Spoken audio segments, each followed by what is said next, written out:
muling pagkakataon na ipinagkaloob po ninyo. Ngayon po ay pangatlo na po, ano ho. Ibig sabihin, pagka meron daw pong pang-apat, sobra na daw po yun. Anyway, salamat po sa Panginoon kasi kahapon po ng umaga, nag-iisip po kami kung anong oras po kami aalis kasi medyo mahaba-haba nga po yung aming po travel. Sabi ko kung ako lang pong solo ay walang problema kasi pwede po akong magmotor. Kuha po siya ng 4 na oras na. Pero dahil kasama ko po ang aking pamilya, kaya po kami po ay nag-commute. So, iniisip ko po kung ang aming pong travel ay hindi lamang po mahirap sa transfer. Balak po namin umalis po sa Mauban na alas 4 ng madaling araw kasi meron na pong biyahe po doon ng jackliner hanggang Cubao. So pwede po kami bumaba ng Alabang tapos sumakay ng jeep papunta dito sa GMA. Kaya lang so mahirap po para sa dalawang bata. Kaya po mula po sa Mauban, nag-van po kami hanggang Lucena. At mula po sa Lucena, sumakay din po ulit kami ng van. Biyahe po Pala-Pala. Kaya yun na po kami bumaba sa dito na. So, salamat po sa Panginoon kasi talagang napakabuti po ng Panginoon sa amin. Hindi lamang po sa aming pangangailangan, maging sa amin din po mga physical na pangangatawa. Kasi alam po ninyo, siguro ito lang po pumasok po ang February, ay medyo nagka-problema po yung isa po naming baby dahil siguro po ay siya ay nag-LBM lang, medyo hindi po normal yung kanyang pagdudumi. Nagkumbulsyon po siya ng 3 beses. So mula po alas 11 po ng gabi, alas 3 ng madaling araw, at noong dinadala po siya sa Tayabas para ipa-check up, ay kinabot din po siya ng convulsion. So nag-alala po kami kasi sabi ko baka hindi na po ito normal. Kasi usual po na kapag ganun po lagi, kahit wala pong lagnat ay kinukumbulsyon, ay sabi po ng iba ay baka meron po epileptic na po siya. Sakit. Pero salamat po sa Panginoon kasi nung akin pong pina-check, yung tinatawag po na yung pong pina-check po yung utak, EEG po. Salamat po sa Panginoon kasi normal po yung resulta at wala pong anumang epekto po yung nangyari po sa kanya. Kaya sabi ko salamat sa Panginoon kasi binigay pa rin po ng Panginoon yung panalangin ko. Sabi ko, Panginoon, sana po ay wala po anumang mangyari sa bata. Salamat din sa Panginoon kasi actually po kami po ay nag-usap po ni Ate Virgie, yung po kapatid po ni Pastor Noel. Sinabi nga po niya sa akin na matagal na rin po akong kinukontak kaya hindi po ako makontak. Paano nangyari? Ano po, ang aking pong cellphone number ay aktibo naman. Nabanggit po niya sa akin noong Tuesday lang po. Yung pong pagkakataon po na makapag-speak ulit dito. At tapos ibinigay niya rin po yung topic, ano po, the messengers of God. Pero dahil nga po doon po sa kakulangan na po ng oras, kaya hindi na po the messengers, ano po, the messenger na lang po. Isa na lang. Kasi mahirap po pagka, marami. Kaya nag-focus na lang po ako sa isa. Anyway, yung pong ating pong binasa kanina, chapter 6 verse 8 to 15 sa mga gawa, ay meron pa pong kasunod po yun. At nais ko rin pong basahin sa chapter 7 verse 54 hanggang 60.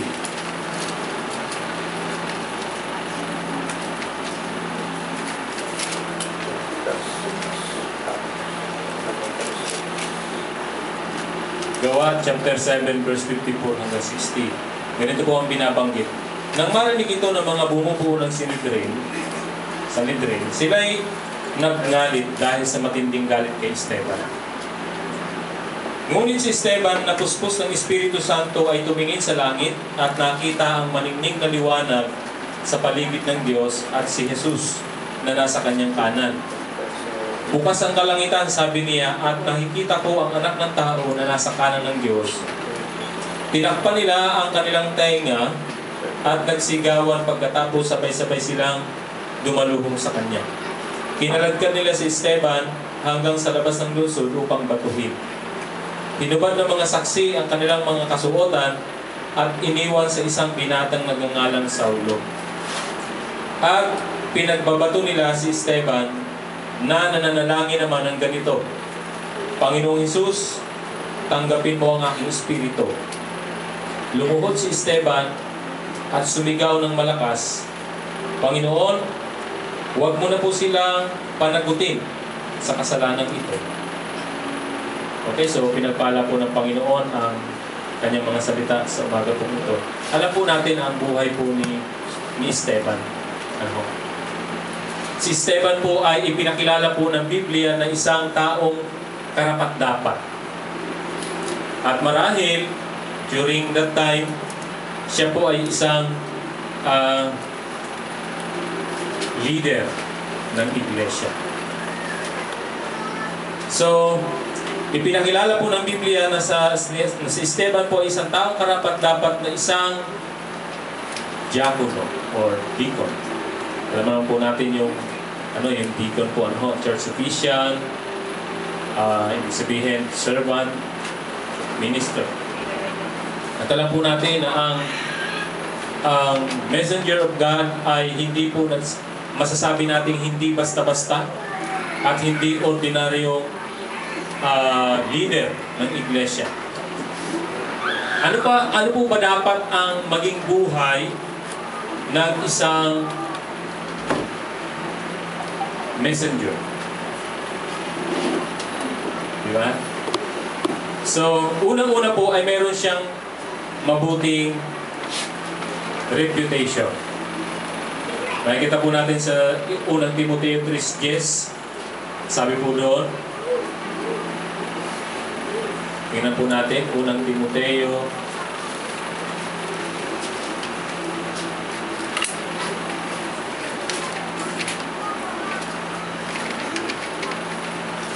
ang sabi po ay, kailangan subukin muna sila at makitang marapat bago gawing tagapaglingkod. So alam naman natin na ganyan po ang pamantayan ng pagpipili po ng isang messenger o leader o isang tagapagpahayag ng salita ng Diyos. Pangalawang katotohanan na makikita natin sa buhay ng isang tagapagbahagi ng salita ng Diyos ay siya po ay puspos ng Espiritu Santo at karunungan. Kasi pagka hindi po puspos ng Espiritu Santo, ano po ang sasabihin niya? Katulad ko po, ako po ay isang mahiyaing tao. So kapag nasa harapan na po ako ng maraming tao, medyo natatamimi na ako. Timid na po yung aking dila. Hindi ko na po alam kung ano po yung sasabihin ko. Naalala ko po nung ako po ay high school sa San Lorenzo Ruiz, Camarines Norte. Bago po ako graduate, nagkaroon po ng parang short course na electronic po doon sa school namin. At ako po ay nag-enroll. At ako po ay nakagraduate. Marunong po ako sa mga electronic. Kaya lang, dahil nga po sa tagal na hindi ko na po na-i-apply, medyo kailangan lang po ma-refresh. Alimutan ko na.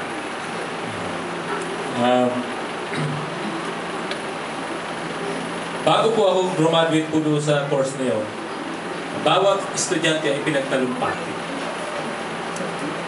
So pagdating ko po doon sa unahan, nakatayo lang po akong ganyan. Tapos hawak ko yung mic ko. Ganito lang. Nakatayo ko.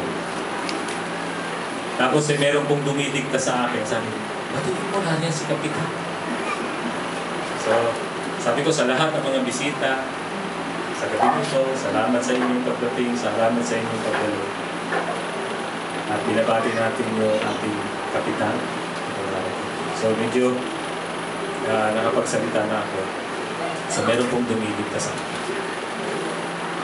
Kaya mahalaga po yung banal na espiritu na nagdidigta sa atin, yung nagbibigay ng mga dapat natin sa buhay. Kaya isa po yun sa buhay ng isang tagapagpahayag, yung pong puspos ng Espiritu Santo at syempre yung karunungan. Okay? Mahalaga po yun. Pinatunayan po ni Esteban na siya ay isang mabuting tagapagpahayag. O sabihin natin, mabuting saksi. Okay? Alam naman natin yung saksi, di ba? Tagapagpahayag ng salita ng Diyos. So sa ating binasang mga talata, ipinakita po ang mga tanda ng isang mabuting tagapagpahayag. Mula po doon sa ating pong talata sa Gawa chapter 6 verses 8 to 15, doon po sa chapter 7 verses 54 hanggang 60. Unang-unang tanda ng isang mabuting tagapagpahayag, una po ay alam niya ang katotohanan. Ano naman ang ipapahayag kung hindi niya alam, di ba? Kahit na sa mga nangyayari po ngayon, halimbawa sa krimen, tapos ikaw ay tinanong, ano naman ang masasabi mo kung wala ka naman doon sa pinangyarihan? Hindi mo alam. Di ba? Pero kung naroon ka, alam mo yung pangyayari, alam mo yung detalyadong pangyayari, masasabi mo kapag ikaw ay nagtanong. So alam natin na si Esteban, unang-unang bagay na makikita natin dyan, alam niya ang katotohanan. Bakit? Kasi po doon sa chapter 6 o chapter 7, noong siya po ay hinuli na, dinakip na, at iniharap na sa Sanhedrin, mula po doon sa chapter 1 o verse 1 ng chapter 7, makabasa po natin dyan yung kanyang pahayag. Ano po yung sinabi niya rito? Sabi niya, si Esteban ay tinanong ng pinakapunong saserdote, totoo bang lahat ng ito? Sumagot si Esteban, mga kapatid at mga magulang, pakinggan ninyo ang sasabihin ko. Ang dakila at makapangyarihang Diyos ay nagpakita sa ating ninunong si Abraham nang ito'y nasa Mesopotamia bago nanirahan sa Haran. Di ba alam po niya yung history ni Abraham mula doon sa Mesopotamia o sa lugar ng Ur bago siya tinawag ng Diyos sa Haran. Sinabi sa kanya, iwan mo ang iyong lupain at mga kamag-anakan, pumunta ka sa lupain, ituturo ko sa iyo. So para bang ang nangyari, kuwento ni Esteban, mula doon sa umpisa, sa buhay ni Abraham, hanggang sa paglabas ng Diyos sa Israel, doon po sa lugar ng Ehipto. Di ba? Kompleto po yun. So, detalyado pong sinabi po dito. Okay? So, mula doon kay Abraham, kay Isaac, kay Jacob, kay Jose, ikwinento. At ang verse 17, sabi na ng nalalapit na ang panahon ng pagtupad ng Diyos sa kanyang pangako kay Abraham, marami na ang noon sa Ehipto ay marami na ang mga Israelita sa Ehipto. Okay? So lahat, sinabi niya. Bago po dumating doon sa verse 51, matapos po isaysay ni Esteban ang kwento mula sa buhay ni Abraham hanggang sa buhay ng mga Israelita, ang sabi noon, sabi niya sa verse 51, napakatigas ng ulo ninyo. Di pa nababago ang inyong kalooban. Ayaw ninyong dinggin ang katotohanan. Kung ano ang ginagawa ng inyong mga magulang, yun din ang ginagawa ninyo. Lumalabang kayo lagi sa Espiritu Santo. Sinong propeta ang hindi pinag-uusig ng inyong mga ninuno?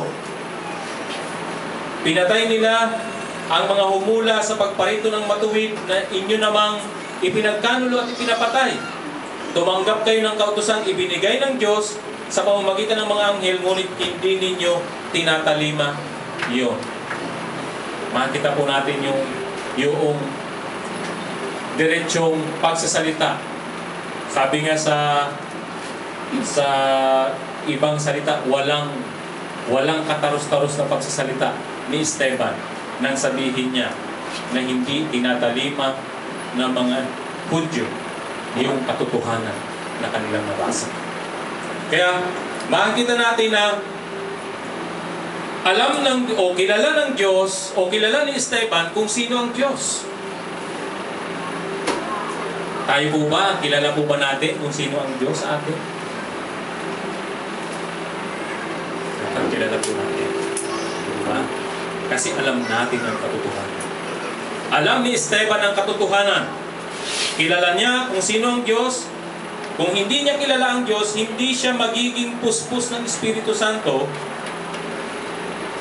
sa kanyang pagsasalita, sa kanyang pangangaral. Ito ay nagpapatunay na siya ay anak ng Diyos. Maliwanag po yun. Pangalawang bagay, doon sa alam ni Esteban po yung katotohanan, yung una ay kilala niya kung sino ang Diyos. Pangalawa, alam na alam niya ang salita ng Diyos. So kung babalikan natin ang kwento niya, noong siya ay nasa harap po ng mga pinuno, ikwento niya lahat po, detalyado. Kaya nga nagtaka nga yung mga nakakapakinig. No? So kumbaga, para lamang pagbigyan yung sulsul ng mga tao o naiingit sa kanya, sige, pinayagan na lamang na batuhin. Kalat ka rin si Esteban, batuhin hanggang sa mamatay. Pangatlo, alam na alam ni Esteban ang spiritual history ng mga Israelita.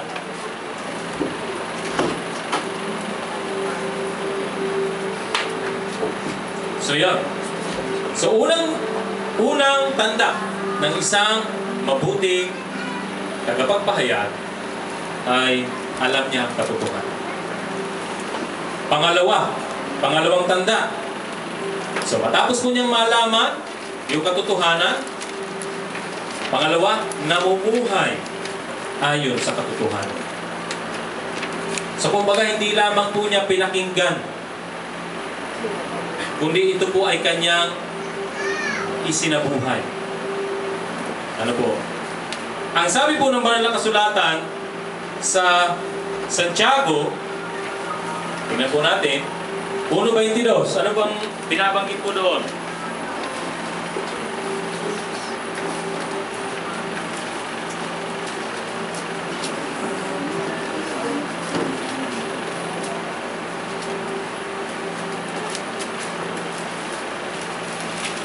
Ang sabi po ay, mamuhay kayo ayon sa salita ng Diyos kung ito'y pinakikinggan lamang ninyo, ngunit hindi sinasagawa, dinadaya ninyo ang inyong sarili. So mamuhay ayon doon sa ating narinig na salita ng Diyos. So yun yung bagay na makikita din natin sa buhay ni Esteban. Namumuhay ayon sa katotohanan. Meron siyang magandang patutuo. Tayo po kaya, pagka tinanong ng ibang tao, yung kapitbahay natin, kumusta kaya si Pastor Eddie? Tapos pinagkwento noong nagtanong yung kapitbahay natin, pinagkwento ng buhay ni Pastor Eddie. Ano ang masasabi ng kapitbahay? Diba? So, meron pong magandang patutuo.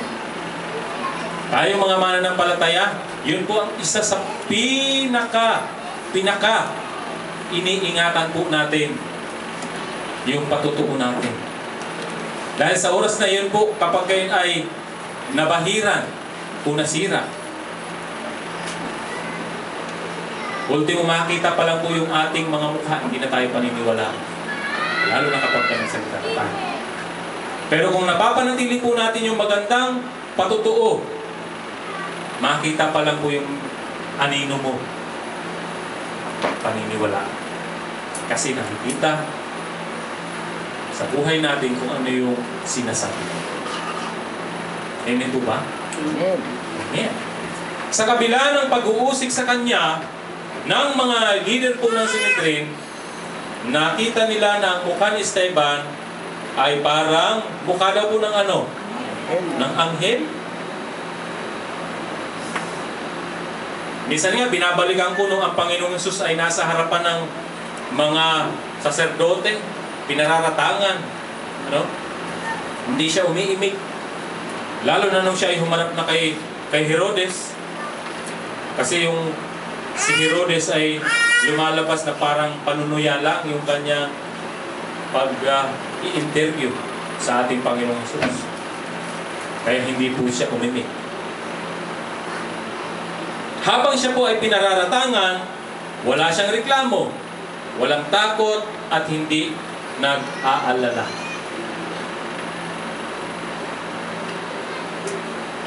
Minsan po, nung kami po ay nasa Tayabas, ako minsan ay naiinis doon sa mga tao dahil sabi ko, sa kabila ng aking pagtuturo sa mga bata,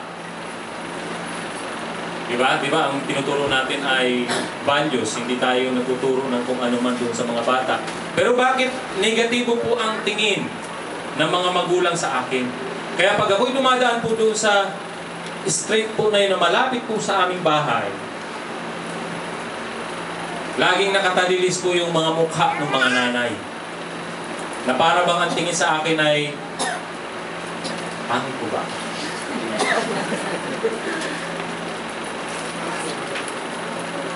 So nakatalilis na agad yung mga mukha at hindi na po numingiti. Nasubukan ko po minsan. Noong bago ako po dumating po sa Quezon ay 2004. Nag-umpisa po ako ng ministry po doon sa pamamagitan po ng mga bata. Kasi doon po naman kami unang nag-umpisa. Naalala ko po nung kami po ay nag-umpisa po ng gawain dito po sa Angono Rizal. Nag-umpisa po kami sa mga bata. So, ginagawa ko, pagdating ko doon sa lugar, nagbibigay ako ng mga bond paper na may mga nakadrawing, magkukulay-kulay yung mga bata. Sino may pinakamaganda, meron akong binibigyan. Pero lahat yun ay binibigyan. Kaya, noong ako po ay binigyan po noong aking pastor, si Pastor Joey Red, ng pinagamit sa akin yung motor, so marinig pa lang po ng mga bata yung tunog ng motorsiklo ko, salubong na agad sa akin, para bang ako'y artista. Ano ho? At doon po nag-umpisa ang lahat. Wala sa mga bata, and then nakita ko may mga magulang na sumasama, tinitingnan kung ano yung ginagawa ko sa mga bata o sa mga anak. So, natuwa sila kasi, meron palang mga activities na ginagawa ang mga bata. Tapos nag-conduct po kami ng Vacation Bible School. Hindi na po daily, hindi ko na po ginawang daily. Vacation Bible School. So, nagkaroon po kami ng pagtitipon doon sa mga bata. So, siguro nakaibig po kami ng nasa 60 na mga bata. So, meron naman po kaming team galing po sa Antipolo na ibinigay po si Pastor Joey. Kaya, doon po, marami po kami na nakapagturo. So, doon po ako nag-umpisa. And then, in-apply ko po sa Tayabas. Kakaiba pa talaga doon. Alam po ba ninyo? Kasi dito po sa Rizal, natutuwa yung mga magulang. Doon sa Tayabas, naiinis ang mga magulang. Unang-unang bagay na itinuro ko po doon, sabi ng mga bata, Father, bakit po hindi po kayo nangunguros? Father po ang tawag po sa akin. Una. Klase ko na Father. Okay na. Yun ang pagkakaalam nila sa akin. Sabi ko, alam nyo ba kung bakit hindi na ako nagsasay o cross? Kasi si Jesus nasa aking buhay. Bakit ko pa kailangan magsay the cross? ay yung nakapako sa krus noong unang panahon na muling nabuhay ay nasa akin. Hindi, tinuro ko po sa mga bata. Kapag kayo ay mga mananalangin, ganun po ang manalangin. Mas pinapakinggan ng Diyos yung galing sa puso. Siguro, nakikita ng mga magulang, ina-apply ng mga bata, kapag siguro kumakain sila, Nay, manalangin muna tayo. Siguro yun po ang naging dahilan para may gusto sa akin mga magulang. Kasi nga, sa Tayabas, talagang strong po doon ang Catholicism. Actually, kaya pong ipagpalit ang buhay na walang hanggan sa isang jeep lang. Sa isang jeep. Anyway, yun po, hindi po nag-alala o hindi po natakot si Esteban. Wala siyang kaimik-imik habang siya ay pinararatangan. Pangatlo, sa kamatayan po ni Esteban, nanalangin siya ng katulad ng panalangin ni Jesus sa krus. Di ba yung huling salita? Sabi po doon ay, sabi po ni Esteban, Panginoon, iniaalay ko po sa inyo ang aking Espiritu. At huwag niyo na po silang pananagutin sa kanilang ginagawang ito sa akin. Diba? So maganda yung kanyang siguro ito si Esteban bago po hinuli, nag-devotion muna. Kaya nakapaghanda siya. Nakapaghanda siya sa kanyang huling panahon. Okay.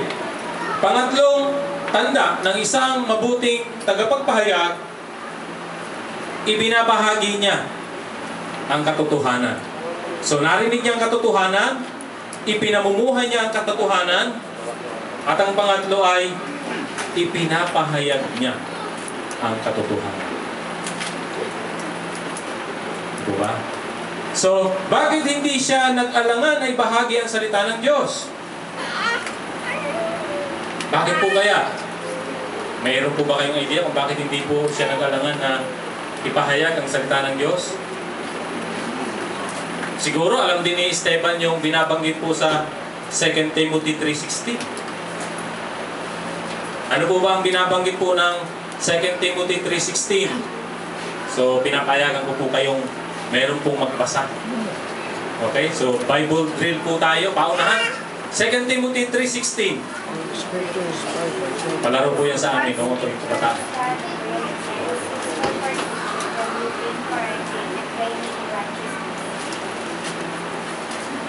Sa Tagalog po.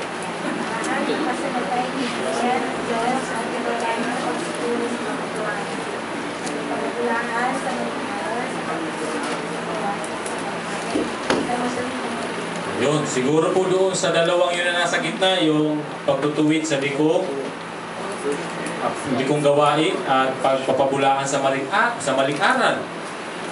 Doon siguro nagalit yung ibang mga leader po ng Sinedrin. Kasi nga pag si Esteban ay nagsalita, ay talagang direct to the point kung ano po yung dapat.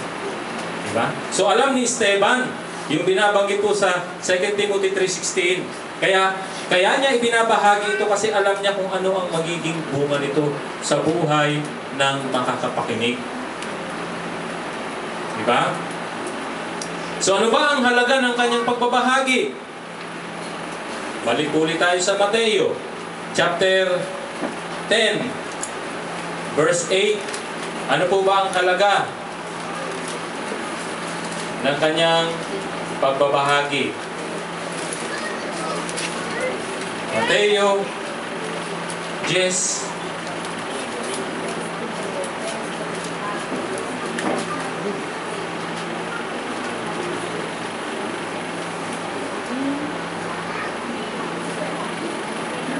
sabi po dyan, pagalingin ninyo ang mga may sakit, buhayin ang mga patay, pagalingin ninyo ang mga kitungin at palayasin ang mga demonyo, yamang tumanggap kayo ng walang bayad, magbigay naman kayo ng walang bayad.